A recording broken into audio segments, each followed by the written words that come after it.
So I've been working in digital marketing for almost a decade, helped a lot of different kinds of people, people who are building product businesses, people who are building coaching and consulting businesses, people who are building service businesses, all things that I've also done myself. And every few years, I see people talking about how drop shipping is dead. And I've been noticing it coming up again now. Drop shipping is dead. I saw a video from a big drop shipper that said dropshipping is dead, build a brand instead. So I wanted to give my own take on this exact topic because I find it interesting that every few years people start talking about how dropshipping is dead. But here's the thing, dropshipping can never be dead. Don't fall for that hype that dropshipping is dead because it cannot die. Dropshipping in and of itself is a business model. It is a way of selling products. So for instance, when I'm working with an entrepreneur who's building a product-based business, they'll either be drop shipping or they will be shipping themselves, where they get all the product themselves, they ship it right from their office or right from their own warehouse, they order the product, they manufacture it, all those things.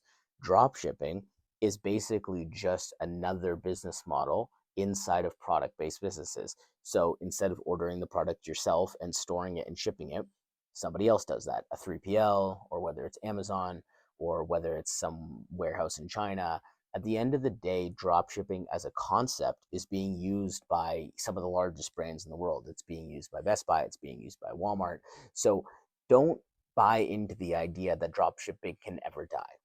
Now, the thing that is dead, and it's been dead for a while, is finding a product or going into a drop shipping business or a product business, expecting it to succeed just because. You know, 5, 10 years ago, you'd find a product and you'd put it out on the internet and you'd run ads to it. And of course, most people would make sales because there wasn't that much that you had to do. But nowadays, there's way more competition. There's way more ads going on, which means ad space is more expensive. There's way more people doing product research constantly and outspending by thousands and thousands other people. So if you are in the dropship space and you are looking for the next way to crush it, and this is where he had it right when he said dropshipping is dead was wrong, but where he had it right was when he said build a brand instead, is that you need to not just put a product out and expect it to sell just because there's ads, just because it's you're using influencer marketing. If you really want to build a long lasting product online where you're selling it and you're running ads to it, or maybe you're using influencer marketing, but it is selling and it is making you a ton of money, if you want that, the only real way to do that now, unless you have the money to compete with Temu, because I've been seeing on a lot of the forums and stuff that Temu is just killing ad costs right now, you need to build a brand. So, what do I mean by that? What I mean by that is you need to think not just about who the product is for, your regular marketing. Okay, this is a store for people who like pool, which was something popular back in the day. This is a store for moms with grandkids.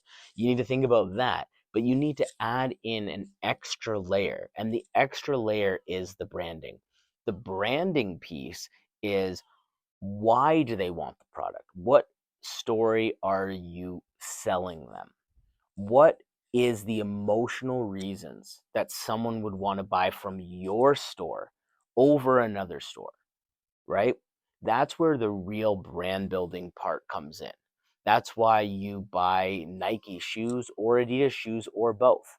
That's why you'd buy North Face or Patagonia or both. They both serve different purposes. It's not enough anymore to just say I'm going into apparel. And by the way, if you're trying to build an apparel business, it's one of the hardest types of products to sell on the internet unless you deeply understand brand and you go all in on it. But let's say you're trying to have an apparel business, you can't just put up, oh, this is a store, and you just call it, girls stuff, and it's just a bunch of dresses, because you will be just completely destroyed on your costs from other companies that can afford more. And no one really trusts it or wants to buy from it. The point of the brand building is that you build trust with a particular kind of audience.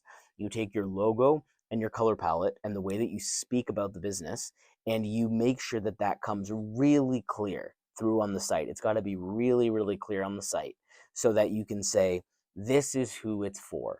This is a store for women who are buying dresses particularly to go on vacation, and then you build the whole brand around going on vacation. And you could even go deeper into that, deeper into the psychology, and more into understanding who your customer is. That is how you kill it with a product business these days. So when you hear something, don't think dropshipping is dead, which I've already covered, but it is very important that you do brand work. And even when I work with companies that have been in the game for a long time, they've been selling products for years and years, sometimes 10 plus years, and they still need work on their brand, because it's a space that's always evolving. And it's something that, as more people enter the market, as more people try and sell similar stuff, the more important it is to stand out. And some people, when they think, okay, I'm going to build a brand, they're like, okay, I'll start with the logo and I'll do the color palette, and then maybe we'll have a little bit of a social strategy. But these days, you have to go even further. So, for instance, when I'm looking at a site and I look at it and I see their opening headline, or I go to their main page, I'm amazed at how many pages have language, the way they talk on their site is like anyone could talk like that.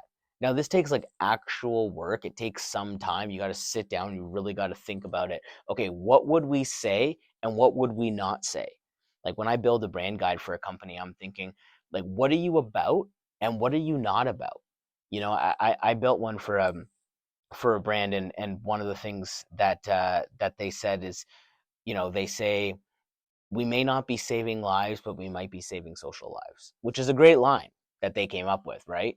It's like, how can you think of stuff that other companies can't just immediately say or immediately think of? And there's some incredible examples out there. If you go to any of the large brands, you'll see that they have a way of showing up that builds that trust.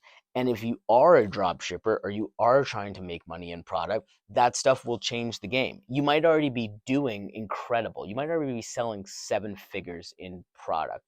But if you add a level of brand even deeper to what you were selling, you will do even more. Not only will you sell more often, but you'll be able to raise your prices. You'll sell at higher margins, and you'll increase your average order value. You'll increase your items per checkout. Your ad costs will go down.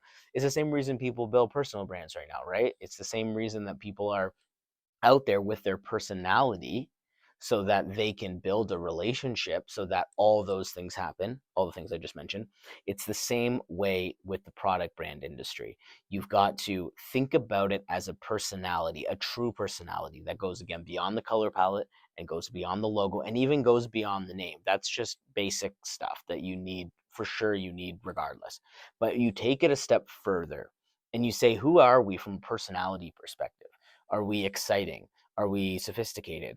Are we rugged? I mean, these are some of the studies they've done on brand personalities, and there's kind of a core five, and then there's ones underneath that. But think about it, and think about then how you could better communicate that through your images, through your videos, through your copywriting, through your ads, through all that stuff. And you will 100%, doesn't matter what the product is. You literally, if you have brand, you can basically sell any product that you want. Doesn't matter what's popping right now. You could take any product, and if you build a strong enough brand around it to the right audience in the right way, you will sell stuff. So don't abandon drop shipping if it's something that you're really passionate about, and or that's how you've decided to make your money in the online world. As I said, I work with a lot of different entrepreneurs on their strategies, and some of them have product brands, some of them don't, some of them have service businesses, right? At the end of the day, it's about putting the right digital strategy in the right place, because people have various income streams, right? A lot of people who are making money in product also make money in other ways, right? So if you're adding that as an income stream, or it's your main income stream, do not overlook the brand building part. Double down on that between now and for the next number of years. It is the main driver of product success. It's the main way to lower ad costs. It is the main way to increase repeat buyers and raise your margins and do all of that stuff. And who knows, maybe you'll even sell it one day. But you will not be able to scale to those levels without brand. And that is where he had this right. And know that if you don't, eventually your store is going to stop working, and you're going to just have to find new products, and you're going to have to build a new store, because without brand, it gets boring and no one's going to buy, and you're only going to be able to sell certain products, and you're only going to be able to scale so far. So hopefully this was helpful, and I will see you in another one.